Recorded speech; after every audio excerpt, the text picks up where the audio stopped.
মই প্ৰথমতে ধন্যবাদ জ্ঞাপন কৰিম আমাৰ ইউবিপিও আমাৰ যিখিনি নেতৃবৃন্দ যে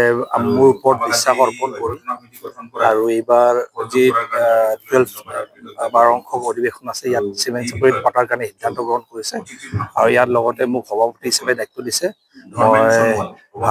আজি আনুষ্ঠানিকভাৱে গ্ৰহণ কৰিলোঁ আৰু আমি সকলোৱে মিলি একেলগে গোটেই অসমৰ আৰু উত্তৰ পূৰ্বাঞ্চলৰ বিভিন্ন জেগাৰ পৰা ভাৰতবৰ্ষৰ পৰা বাহিৰৰ পৰাও ৬,০০০তকৈ অধিক প্ৰতিনিধি আহিব।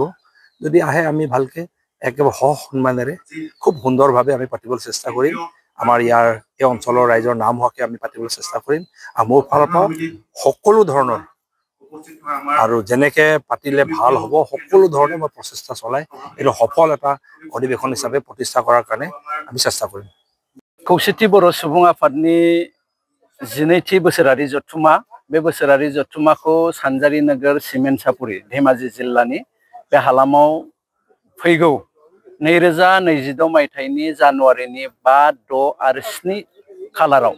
जों खुंनो थाखाय खौसेथि बर' सुबुं आफादा सिद्धान्त लादों आरो बे सिद्धान्त बायदियैनो दिनै सानजारि नोगोर सिमेन्ट सापुरियाव थानाय बारग' बिएलटि अनसाय आफादनि मावखुलिनि लांगोनायाव जों मोनसे गोख्रों मावफुं आफाद बानजायनो थाखाय बे मेलखौ जोङो दाफुंनानै लानो हाबाय। बे बानजाय आफादनि आफादगिरि महरै बे बियाबनि मानगोनां एमएलए भुबन पेगुखौ आफादगिरि आरो मानगोनां रातिराम बसुमतारी बिथांखौ गाहाय नेहाथारि महरै लानानै आरो सुक्रेश्वर गयारी बिथाङा मावफुं आफादगिरि बे महरै लानानै जोङो मोनसे गोख्रों आफाद बानजाय आफाद जोङो दाबाय। लोगोसे 30टा जि दालाय आफाद बे दालाय आफादखौबो जों दिनै नैबे समाव दाफुंनानै लादों। जोङो गासैबो धेमाजि जिल्लायाव रायजो जानाय बर'नि दल संगठन आरो गुबुन गुबुन माहारियारि आफादफोर जेरै सनवाल कसारी मिसिं जनजाति आरो देउरि बेबायदि गुबुन गुबुन जनजातिनि दैदेनगिरि बिथांमोनाबो जोंजों दंफायो आरो जोंनि जि बोसोरारि जथुमा बे जथुमायाव बिथांमोनाबो आबुङै मदद होलांनायनि बाथ्राखौ जोंनो होदों। बिनि थाखाय जोङो खौसेथि बर' सुबुं आफादनि जानानै धेमाजि जिल्लायाव रायजो जानाय गासैबो जाति जनजातिनि आरो बर'नि गौथुमफोरनिसिम जोंनि मोजां मोननाय जोङो जासिदों।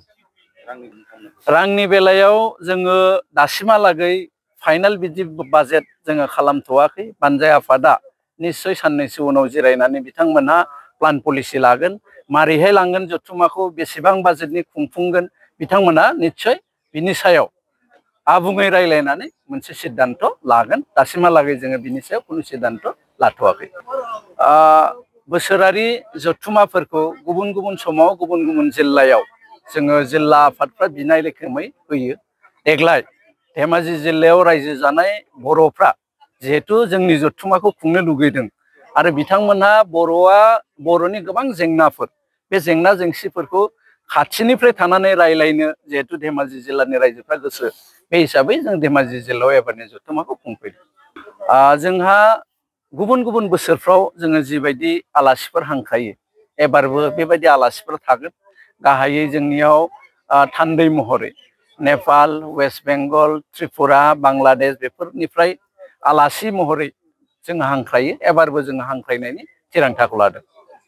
गोजोननाय जासिदों बे बेलासि समाव सानजारि नोगोरनि बे एक्स बिएलटि वेलफेयार ससाइटिनि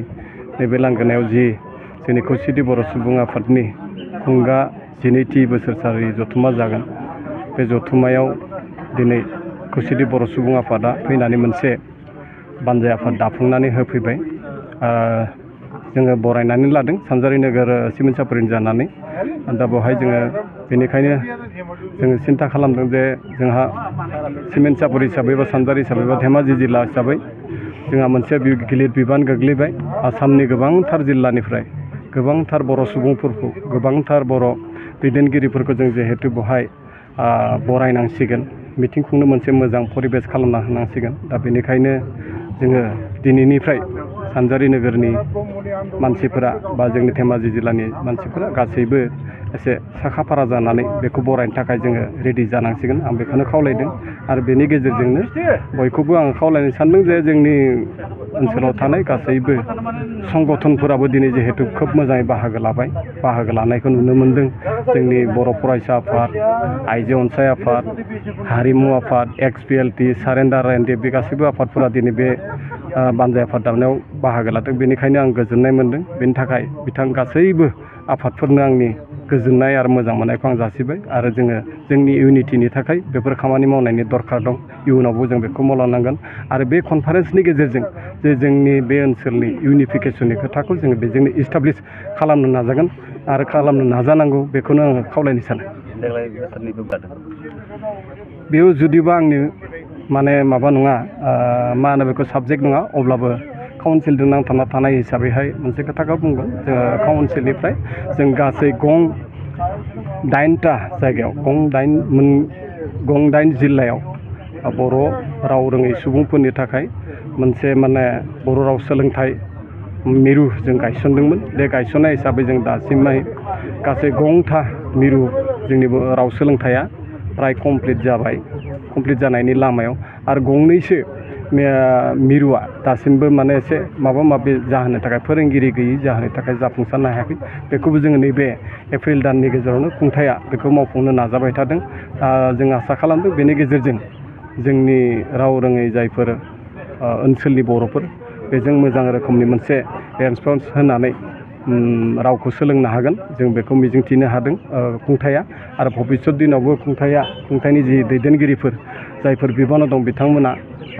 इयुनावबो बेखौ कन्टिनिउ खालामनायनि खोथाखौ बुंदों दा बेनिखायनो जों मिजिंथिगोन लोगोसे मोनसे खोथाखौ आं बुंनो सानदों बे दानि जिथुनिखि जोंनि खुंथायनि लाजानाय मा होनो बेखौ बे सोलोंथाइ मिरुआ देग्लायनियाव फार्स्ट बोसोर जानायनि थाखाय खोब माने मिजिं बायदि जों जायखौ खालामदों बेफोरबायदि सोलोंग्रा सुबुंफोरा एसे खम जानायखौ नुनो मोनदों अब्लाबो जों आसा खालामो भबिष्यत दिनाव इयुनाव खोब मोजाङै जागोन होननानै जों आसा खालामो